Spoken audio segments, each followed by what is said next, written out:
안녕하십니까. 동아일보 이미지 기자입니다. 저는 동아일보에서 보건복지부, 고용부, 환경부 등의 부처를 출입을 했었고 현재는 이제 그 포에버 육아라는 칼럼을 온라인에 게재 중인데 여기 왜 동아일보 기자가 나왔나 의아하시는 분들이 계실 텐데 저도 아이 넷 엄마고 예.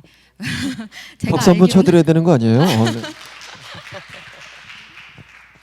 제가 발표를 할 건요, 요 내용인데요. 그러니까 조금 우리 그동안 저출산의 원인에 대해서 얘기했던 걸 좀 다른 방향에서 바라보자는 취지예요. 예, 보시면 이게 좀 익숙한 표부터 시작을 해보겠습니다. 출생아 수와 합계 출산율 뭐 떨어지고 있는 건 너무 잘 알고 계시죠. 1980년대 이후로 거의 40년간 반의 반토막이 났습니다. 출생아 수는 86만 명대에서 지금 24만 명대까지 떨어진 상황이고, 뭐 출산율도 처음에 저희가 81년도에 2.57명이었나 그랬다가 지금 이제 0.78명까지 떨어졌으니까 그런 상황이고요. 자, 그래서 이런 지금 그 변화가 장래 우리 인구에 어떤 영향을 미치게 될 것인가 하면, 네, 죄송해요. 예, 보시면 여기 바가 장래 이제 인구 추계고요. 중위 추계로 봤을 때 인구 추계고, 노란 것은 그 고령 인구, 65세 이상의 노인 인구의 그 인구 내에서 비율 추이입니다. 인구 자체도 2050년이 되면 4,700만 명대로 지금 5,100만 명대에서 이제 순감을 하게 되고, 고령 인구, 이제 저출산 고령화로 고령 인구의 비율 자체가 늘면서 지금 현재 이제 2022년에 약 17% 정도 되시는 고령 인구의 그 노년 인구의 비율이 40.1%까지 늘어나게 됩니다. 2050년이 되면 거의 이제 지나다니시면 거의 절반이 노인이시라고 보시면 돼요. 이게 좀 상당히 국가 경제에 미치는 영향이 클 거라고 볼 수 있죠. 근데 이게 뭐 비단 우리나라만의 문제는 아닙니다. 사실 뭐 어떤 이제 연구를 보면 뭐 거의 1,400, 1,500년대부터 인구가 천천히 순감을 하고 있다고 해요. 전 세계 인구가. 그리고 지금 뭐 유럽이나 뭐 OECD 포함 선진국들도 인구의 그 급감을 겪고 있고, 특히 2000년대 이후, 2010년대 이후에는 그 각 나라들마다 그 나라 인구의 초저출산을 겪고 계세요. 그래서 이게 우리나라만의 문제는 아니라서 이제 나라들마다도 인구 연구를 많이 하고 계시고, 최근에 유럽, 독일 다녀오신 분들이 뭐 막스 플랑크 연구소나 이런 데서 들으신 얘기를 들어보면 과거 이제 1900년대는 이제 이런 인구들 계속 순감을 해왔고 이것들이 경제적인 상황에 영향을 많이 받았다는 거예요. 주 요인들을 따져보면 늘 경제적인 요인들이었다. 예를 들면은 1900년대 들어서는 뭐 이렇게 산업화가 막 계속되고 하면서 일자리들이 엄청 늘어나는데 남성 인력만으로는 이제 일손의 한계가 있으니까 여성 인력들을 끌어들이기 위해서 여성의 경제 참여 율 높였고, 그러는 과정에서 자연스럽게 저출산이 진행이 됐다. 그게 이제 저출산의 가장 큰 주 요인이다. 뭐 이제 이런 분석들을 하시는데, 그게 2000년대 이후 들어오면은 그 분석이 먹히질 않는다는 거예요. 도대체 그러면은 뭐가 주 요인이냐, 뭐가 가장 큰 요인이냐 봤을 때 유럽의 학자들조차도 뭐 가치관의 변화, 소위 뭐 이제 자녀와 가족에 대한 가치관의 변화, 그리고 뭐 개인주의의 확산, 이제 이런 것들을 얘기를 한다는 거죠. 그래서 우리도 지금 상당히 유례없는 급감을 겪고 있고, 그게 전 세계적으로 봤을 때도 상당한 추이고, 이런 것에는 인식의 영향이 분명히 있지 않겠느냐라는 생각을 할 수 있게 되는 부분입니다. 이게 그래서 저출산 지금 상황에 우리는 그럼 저출산의 인식 변화나 그런 홍보 관련 예산에는 얼마나 쓰고 있냐, 이걸 보면 제가 뭐 아까도 계속 말씀해 주셨지만 이 발표를 제가 불려오게 된 이유거든요. 저도 광고업계 분을 만났다가 이 얘기를 들었어요. 그러니까 정부에서 뭐 막 매년 이제 광고 이제 이렇게 모집을 하실 거 아니에요. 할 때 금연 광고는 엄청 많은데요, 저출산 광고는 거의 없어요 하시더라고요. 그래서 저도 이제 궁금해서 부처에다가 자료를 문의를 했고 해서 받은 이제 예산의 추이가 이렇게 되는데, 이것만 봐서는 감이 잘 안 오실 거예요. 이게 2021년, 22년, 23년 35억에서 39억 원 정도로 이제 소폭 뛴 모습인데, 다른 예산들과 비교를 해보면 이제 차이가 확연히 드러납니다. 진짜 그 분이 말씀하셨던 금연 예산은 연간 241억 원이 투입이 되는데 저출산 예산 39억 원, 그 다음에 이제 다른 주요 사회복지 예산들이 홍보 예산들이에요. 아동학대와 자살 예방인데, 아동학대와 자살 예방이 중요하지 않다는 게 아니라 이것들도 중요하지만 어떤 이들이 이 홍보가 대상으로 하는 인원과 국가 장기적으로 미치는 영향을 봤을 때 저출산이 이게 한 서너 배 정도밖에 안 높다는 거는 상당히 적은 거죠. 그래서 이런 상황인 걸 보고 왜 이럴까? 담당자에게 물어보면 일단 홍보 예산 같은 걸 늘리는 것 자체가 쉽지 않다고 하더라고요. 아무래도 그렇겠죠. 뭐 이제 시설물을 짓고 뭔가 이제 보이는 것들을 만드는 예산은 바로바로 결과물이 눈에 보이니까.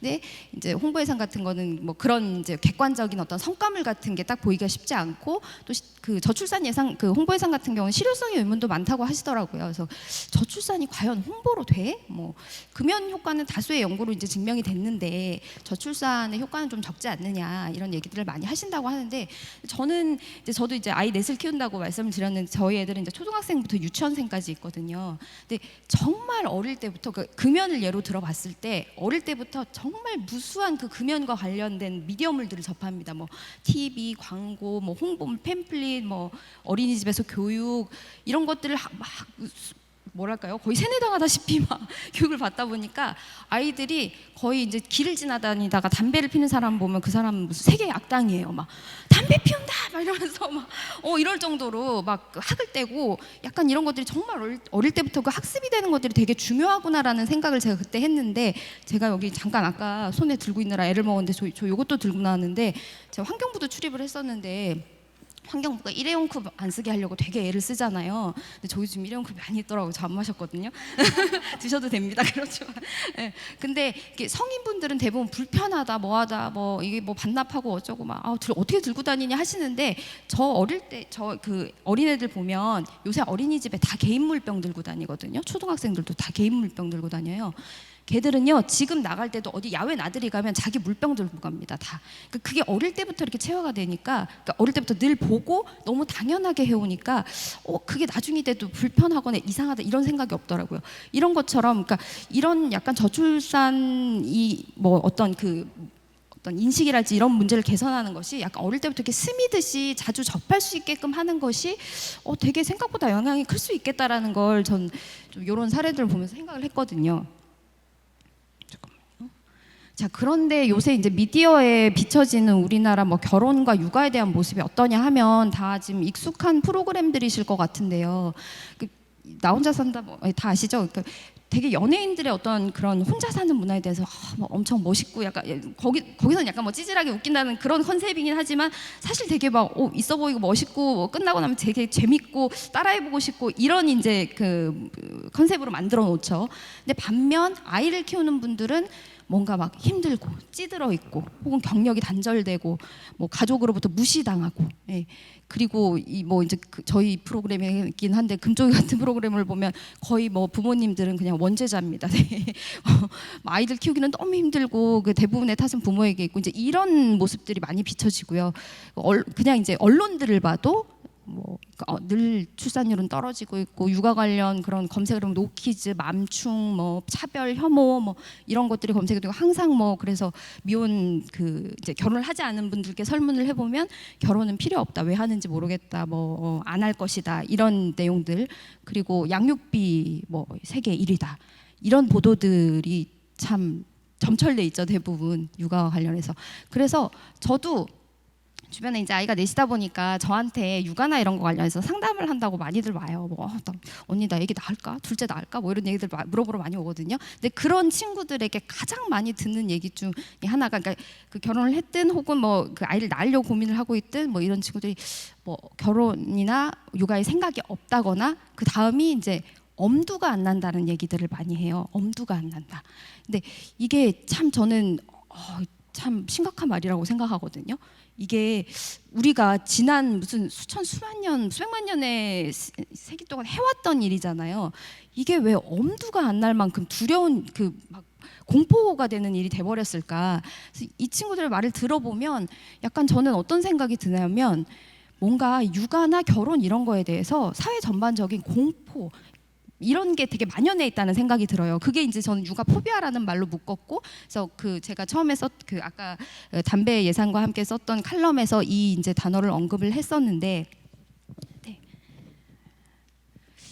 그러면은 이런 육아 이제 이런 상황이 있고, 근데 우리는 항상 뭐 설문조사나 이런 것들을 하시잖아요. 이제 정부에서도 하시면 뭐 정부에서도 하시고 기관에서도 하시면 왜 애를 안 낳느냐 하면은 보통은 이제 제도적인 문제나 어떤 그 지원이나 어떤 물질적인 얘기들을 많이 하세요. 뭐 보시면은 뭐 집이 없다거나 직장이 없다거나 내가 지금 충분한 돈이 없다, 모아놓은 자산이 없다거나.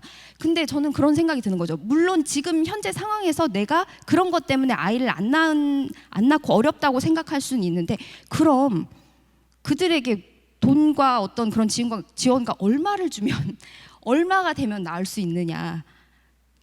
요새 뭐 그런 얘기들 많이 하시잖아요. 뭐 아이당 뭐 5천만 원 줘라, 뭐 1억 줘라. 뭐 얼마 전에도 그런 칼럼 누가 쓰셨더라고요. 5천만 원씩 주면은 그걸 해보지도 않고 안 된다고 하지 마라라고 하는데, 사실 대부분의 전문가들은 반짝 효과는 있을 수 있으나 그게 장기적으로는 효과가 없을 거라고들 그렇게 판단을 하시거든요. 그리고 우리가 국가 예산이라는 것이 한도 끝도 없이 쓸 수 있는 돈은 아니기 때문에 분명히 가성비를 가지고 평가를 해야 되는 것이고, 근데 이런 얘기들을 이제 하실 때 약간 이제 저는 의문이 드는 거죠. 과연 저것이 의미가 있는 것일까? 그리고 이게 또 이제 우리나라에서만의 문제는 아니라고 했잖아요. 저출산이라는 것이 계속적으로 이제 진행되는 추세고, 서구 선진국들도 지금 계속 경험을 하고 있고, 그 각 나라에 가서 각 나라의 청년들에게 물어보면 그 각 나라 청년들도 다들 비슷한 얘기를 합니다. 다들 뭐 예전보다 살기 힘들고 팍팍하고 집 구하기 힘들고 경쟁도 세졌고, 물론 이제 그게 이제 객관적인 지표로서 뭐 그게 어느 나라가 더 심하다를 할 수는 없겠죠. 근데 대부분의 그 나라들의 추세가 청년들의 어떤 그 처한 상황들, 뭐 주거, 직장 이런 부분들이 비슷한 상황으로 가고 있는데, 특히 우리나라에서 약간 이런 저출산의 문제가 다른 나라들보다 심하고, 출산율 같은 수치로 드러나는 것들이 심하고, 약간 이 앞서 본 분위기 같은 그런 약간 분위기들이 만연해 있는 것은 무엇일까? 이건 분명 약간 좀 그 개선의 여지가 있다고 보거든요. 단순하게 뭐 그냥 가볍게 넘긴 문제는 아니라는 생각이 들고. 제가 얼마 전에 그 한 학자분을 만났다가 재밌는 연구를 하셨더라고요. 국내 학자분이셨는데 한 10년 전쯤 보건복지부 용역 연구로 그 8개 이제 지방과 이제 그 대도시들의 80명 성인 80명을 그냥 심층 면접을 하셨대요. 그냥 단순하게 뭐 이렇게 설문 쫙 뿌려가지고 이렇게 1번, 2번, 3번 찍는 게 아니라 심층 면접을 해보니까 좀 재밌는 결과가 나왔더래요. 1번, 2번 설문조사 찍을 때는 나에게 집이 없고 뭐가 없고 하는 것들이 이제 문제라고 도드라졌는데, 우리가 그런 문제를 찍을 때는 약간 그런 경향성이 있거든요. 심리적인 문제를 찍기보다는 약간 물리적인 문제를 찍게 되는. 근데 이렇게 얘기를 들어보고, 그래서 네가 뭐가 힘든데 딥하게, 그래서 어떤 하루하루 얘기들을 들어보니까 의외로 이분들이 개인적으로 가지고 있는 생각과 어떤 어려움, 문제 이런 것들이 저출산에 크게 작용을 하는 걸로 나타났다는 거예요. 그래서 결론이 이렇게 나셨대요. 자녀 가치가 상당히 크게 영향을 미치는 걸로 나타났다. 그 각 사람이 자녀에 대해서 어떤 생각을 하고 있나, 자녀를 키우기 힘들다, 혹은 뭐 어렵다, 뭐 이런 생각을 가지고 있는 사람과 그래도 키워볼 만해 자녀는 낳아야지 이런 생각을 하고 있는 사람의 그 차이가 굉장히 컸고, 그리고 첫째에서 둘째 넘어갈 때도 그런 차이가 크게 나타났대요. 첫째를 낳고 나서 그 사람이 산후 우울증이나 뭐 산후의 어떤 그 우울감이나 이런 것들을 많이 겪고 정신적으로 힘들었던 일이 많았던 사람들이 둘째 를 안 낳는 경향성이 컸고, 안 낳기로 결심하는 경향성이 컸고, 이렇다고 하더라고요. 이제 이런 연구들도 좀 상당히 의미가 있다고 생각이 들었고, 근데 이제 우리 보면 이제 직접 그 객관적으로 나온 결과들은 이제 이렇지 않아서, 제가 요거는 뭐 많이 아실만한 내용이어가지고, 그러면은 도대체 우리나라 그 청년들은 왜 이렇게 뭔가 그 정신적으로 힘든가? 뭔가 극심한, 뭐 너무 잘 아시죠? 뭔가 이게 나라가 작아서 그런지 모르겠지만 극심한 경쟁과 비교, 누가 뭘 하고 어딜 가고, 심지어 이제 대학 같은 것도 너무 서열화돼 있지 않습니까? 뭐 미국이나 이렇게 큰 나라들을 보면은 거기서 1, 2, 3위 대학이 어디 있습니까? 근데 우리는 그런 것도 너무나 명확하고, 약간 이제 비교가 그래서 뭐 될 수밖에 없고, 노동 시장도 처음에 내가 대기업을 들어가느냐 중소기업을 들어가느냐에 따라서 그 첫 시작점이 양극화돼 버리고 그 이제 갭을 따라잡기가 힘든 것, 그리고 한 번 그렇게 어떤 인생에서 실패를 하면 다시 재기하기 힘든 어떤 안전망의 부실, 이런 것들로 인한 뭐 불안, 불신, 그리고 어떤 경쟁감, 피곤함 이런 것들이 만연해 있고, 그런 것들로 인해서 부정적 인식이 자꾸 강화가 되고, 그리고 앞서 본 그런 약간 미디어들이 그런 부정적 인식을 좀 강화하는 데 영향을 미치고 있지 않나. 우리 막 그런 얘기 많이 하잖아요. 행복은 되게 상대적이라고. 특정 국가 이름을 대서 좀 그렇습니다만 부탄이 뭐 그 여러 가지 절대적인 기준으로 볼 때 분명 그 낮다고 할 수 없지만 그 나라 국민들의 행복도가 높다 뭐 이런 얘기를 하듯이 이게 최근에 있었던 그 행복도 조사예요. 그 국제기구에서 한 건데 보면은 한국이 57위로 나타났어요. 여러 여타 그 우리와 그 비슷한 수준에 있는 선진국들보다 낮음은 물론이고 우리보다 그 절대적인 수준으로 경제적이거나 사회복지적인 수준에서 낮다고 하는 곳들보다도 이제 낮다고 나타났는데 이런 분위기가 뭐 비단 뭐 이런 수치를 보지 않아도 우리 전반적으로 많이 좀 만연해 있잖아요. 그 사회들에.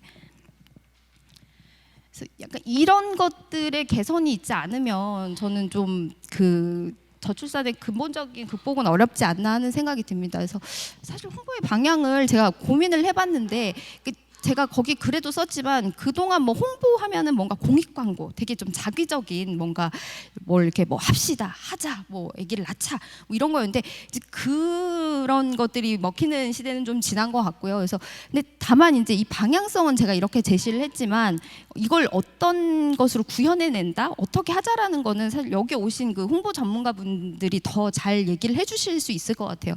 다만 저는 이제 뭐 가족을 어떻게 하자라는 어떤 강요나 강제 설득 이런 분위기보다는 자연스럽게 그 가족의 행복한 모습을 노출시키고 그리고 요새는 정말 그 가족에 대한 어떤 로망도 되게 다양하거든요. 그게 가족 자체가 다양해졌고 서구 사회 보면 뭐 여러 가지 가족의 형태가 있잖아요. 그런 모든 가족의 형태들을 다 좀 긍정적으로 보여주는 뭔가 미디어에 노출시키는 그런 것들이 필요하고 그게 제가 이게 가능할지 모르겠지만 요새 각 부처에 보면은 뭐 이제 양성평등 담당관이랄지 뭐 그런 성평등 민감 지수 같은 것들을 나름 이제 평가를 해주시고 조언을 해주시는 그 담당자들이 계시거든요.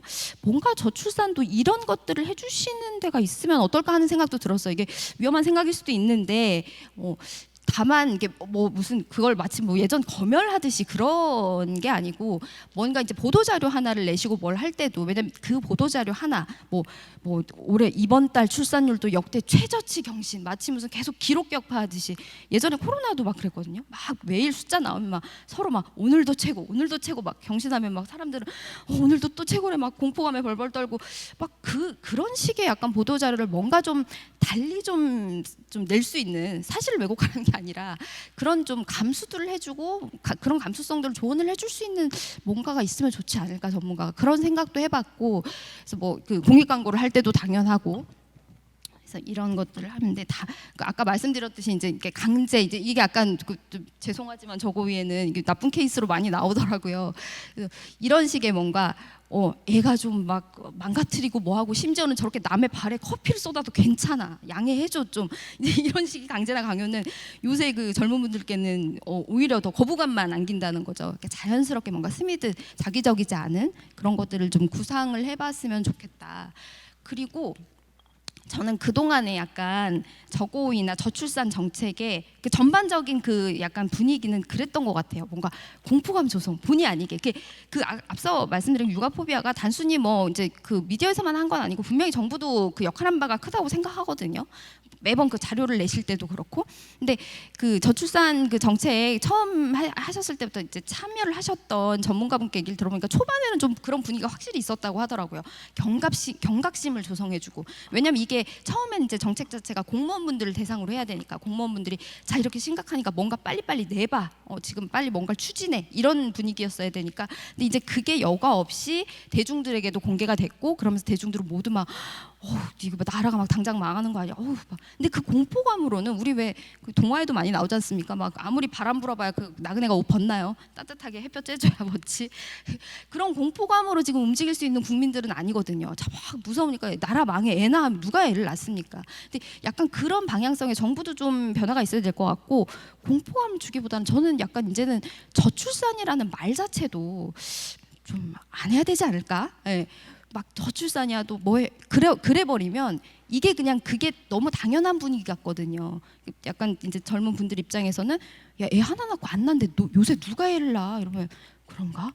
난 막 둘 셋 낳고 싶은데 나 셋 낳으면 바본가? 막 주변에서 그런 분위기가 양산이 계속되면서 저출산 뭐 고령화 이런 말을 굳이 계속 우리가 쓰면서 그걸 양산할 필요가 있나 그런 분위기를 그런 생각도 좀 해봤습니다. 이번 이제 이걸 준비하면서 요건 이제 제가 칼럼에 썼던 내용은 아닌데 이걸 준비하면 좀 그런 생각도 해봤고 예. 그래서 제안을 막 먼저 얘기해 버렸네요. 제가 아까 그 광고 전문가분들 다양한 아이디어를 좀 들어봤으면 좋겠어요. 그분들이 가장 전문가니까. 이번에 뭐 스위첸 그 광고 하신 분도 나오셨고, 뭐 노담 광고도 되게 그 좋은 케이스로 얘기들이 많이 되잖아요. 그러니까 그동안 되게 부정적으로 막 후두암 막 걸린 사람 막 이런 거 보여주다가 되게 가볍게 긍정적인 모습 보여주면서 이렇게 환기를 해줬던 그런 식의 이제 아이디어들을 많이 좀 듣고 이렇게 수렴을 하실 수 있는 자리들이 있었으면 좋겠고, 저고이나 이렇게 그 저출산 그 정책을 담당하시는 분들이, 그리고 이런 다양한 플랫폼들 고려하셔서 단순히 어떤 자기적인 광고만 생각하지 마시고, 제작 약간 프로그램 제작자들을 만나서 뭐 교육 아마 하고 계실 것 같기는 한데,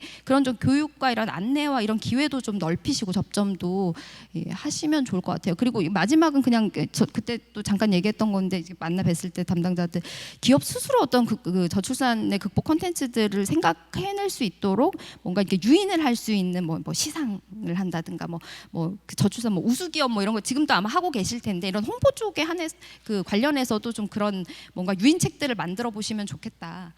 그런 생각을 했습니다. 마지막은 사실 이거 저희 가족인데 제가 감히 저기 여섯 아빠 앞에서 아이 넷을 보여서 빨리 끄겠습니다. 이거. 네. 감사합니다.